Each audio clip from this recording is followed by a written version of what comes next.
యూజువల్‌గా ఒక ప్రెగ్నెన్సీ రావాలి అనంటే మనకి ఆడవారిలో గర్భసంచి అనేది ఏ ప్రాబ్లమ్ లేకుండా ఉండాలి. ట్యూబ్స్ అనేవి నార్మల్‌గా ఉండాలి.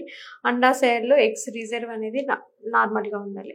సో, ఈరోజు మనం ఈ వీడియోలో గర్భసంచికి సంబంధించిన కారణాల వల్ల సంతానలేమి సమస్యకి ఏమైనా వస్తుందా ఏంటి అనే దాని గురించి మాట్లాడుకుందాం.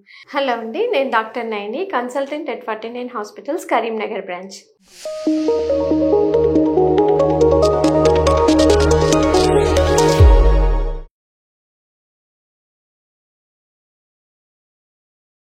సో, ఈ గర్భసంచికి సంబంధించిన సమస్యలనేవి మనకి 2 రకాలుగా ఉండొచ్చు. కొంతమందికి పుట్టుకతోనే గర్భసంచిలో ప్రాబ్లమ్స్ అనేవి ఉండొచ్చు. లేదంటే తర్వాత డెవలప్ కావచ్చు అనమాట. అంటే కంజెనిటల్ ప్రాబ్లమ్స్ ఉండొచ్చు, అక్వైర్డ్ ప్రాబ్లమ్స్. సో, పుట్టుకతోనే మనకి వచ్చే ప్రాబ్లమ్స్ అంటే వాళ్ళు ఏంటంటే గర్భసంచికి షేప్‌లో తేడాలు ఉండొచ్చు అనమాట. అంటే డెవలప్‌మెంట్ ఈ గర్భసంచి డెవలప్‌మెంట్ అయిన టైంలోనే అది కరెక్ట్‌గా డెవలప్‌మెంట్ అనేది జరిగినప్పుడు కొన్ని రకాల అబ్నార్మాలిటీస్ ఉంటాయి. ఒకటి దాని షేప్ చేంజ్ అవ్వడము, లేకపోతే దాంట్లో గోడలు అనేటివి ఉండము, లేదంటే 2 గర్భసంచులు ఉండడము, లేదంటే ఒక పక్కకే గర్భసంచి పెరిగి ఉండడము, ఇలా రకరకాలుగా ఈ ప్రాబ్లమ్స్ అనేవి ఉండొచ్చు. సో, ఈ పుట్టుకతోనే వచ్చిన ఈ ప్రాబ్లమ్స్ వల్ల చాలా మటుకు మనకి అంటే ఏ రకమైన సిమ్టమ్స్ అనేవి ఉండకపోవచ్చు అనమాట. కానీ చాలాసార్లు ప్రెగ్నెన్సీ కోసం ట్రై చేస్తున్నారు, పిల్లలు అవ్వట్లేదనో, లేదంటే కొంతమందిలో ప్రెగ్నెన్సీ వచ్చినా కానీ ప్రెగ్నెన్సీలో మిస్‌క్యారేజెస్ అవ్వడము, ఇలాంటి కాంప్లికేషన్స్ ఏమైనా అయినప్పుడు ఇది డయాగ్నోసిస్ అనేది అవ్వచ్చు. అంటే వాళ్ళకి ఇతర ఏ సమస్యలు ఉండకపోవచ్చు. ఓన్లీ ఫర్టిలిటీకి సంబంధించిన ఇష్యూస్ కానీ, ప్రెగ్నెన్సీలో కాంప్లికేషన్స్ వచ్చినప్పుడు కానీ మనము స్కానింగ్ చేసినప్పుడు ఈ సమస్య అనేది బయటపడొచ్చు. సో, ఇతర సమస్యలు ఏముండొచ్చు అంటే గర్భాశయంలో గడ్డలు అనేవి ఉండొచ్చు. అంటే ఫైబ్రాయిడ్స్ కానీ, లేదంటే పాలిప్స్ అంటే గర్భసంచి లోపల టిష్యూ లాగా పెరగడము కానీ, లేదంటే ఇన్ఫెక్షన్స్, గర్భసంచి లోపల అతుకులు ఏర్పడడం, అడెహెషన్స్, ఇలాంటి సమస్యలు, లేదంటే ఎడినోమయోసిస్ అని అంటారు. అంటే గర్భసంచిలో ఇన్నర్ లైనింగ్లో ఉన్న కణాలు గర్భసంచి మధ్యలో పెరగడము. సో, ఇవన్నీ కూడా ఇతర ప్రాబ్లమ్స్ అనమాట.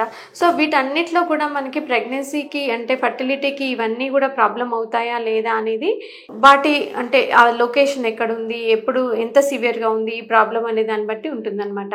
సో, మనకి ఈ ప్రాబ్లమ్స్ ఉన్నాయా లేదా, ఈ ప్రాబ్లమ్స్ ఉన్న వాళ్ళలో ఏదైనా లక్షణాలు ఉంటాయా అని అంటే యూజువల్గా ఫైబ్రాయిడ్స్, పాలిప్స్, ఎడినోమయోసిస్ ఇలాంటి ఇన్ఫెక్షన్స్ ఇలాంటివి ఉన్నప్పుడు బ్లీడింగ్కి సంబంధించిన సమస్యలు ఉండొచ్చు. అంటే హెవీ బ్లీడింగ్ కానీ, లేకపోతే ఇంటర్మెన్స్ట్రల్ బ్లీడింగ్ కానీ, పీరియడ్ టైంలో నొప్పి రావడము, లేదా ఫ్రీక్వెంట్గా ఎక్కువసార్లు నెలలో 2 సార్లు బ్లీడింగ్ అవ్వడం, ఇలాంటి ఏమైనా సమస్యలు కొంతమందిలో ఉండొచ్చు అన్నట్టు.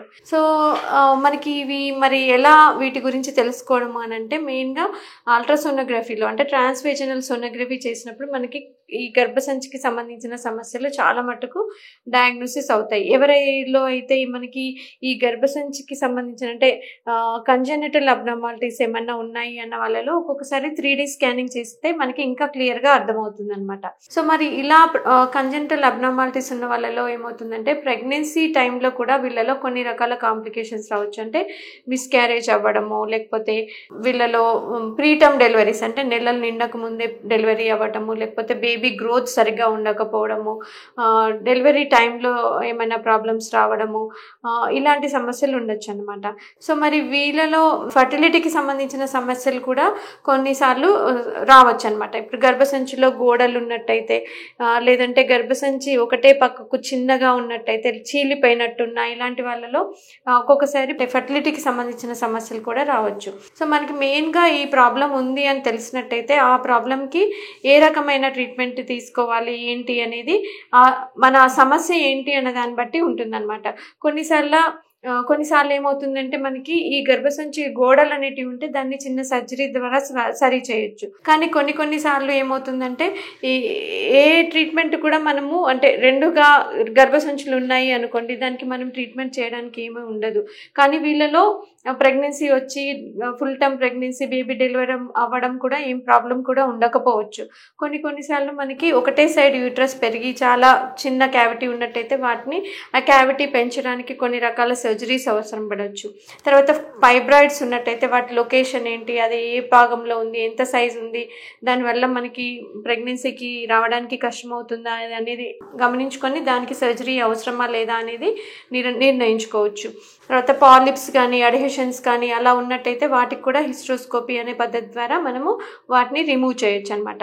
సో ఈ గర్భసంచికి సంబంధించిన సమస్యలు ఉన్నాయా లేదా అనేది మనకి సింపుల్ అల్ట్రాసోనోగ్రఫీ ద్వారా నిర్ధారణ అనేది తెలుస్తుంది అనమాట. సో ఈ సమస్యలు ఉన్నట్టయితే వీటికి ట్రీట్మెంట్ కూడా మనకి వాటికి తగ్గట్టుగా మనం ఇవ్వచ్చు అనమాట. సో ఇలా మనం ట్రీట్మెంట్ తీసుకొని ఆ తర్వాత మనం ప్రెగ్నెన్సీ కోసం ట్రై చేయొచ్చు. Thank you.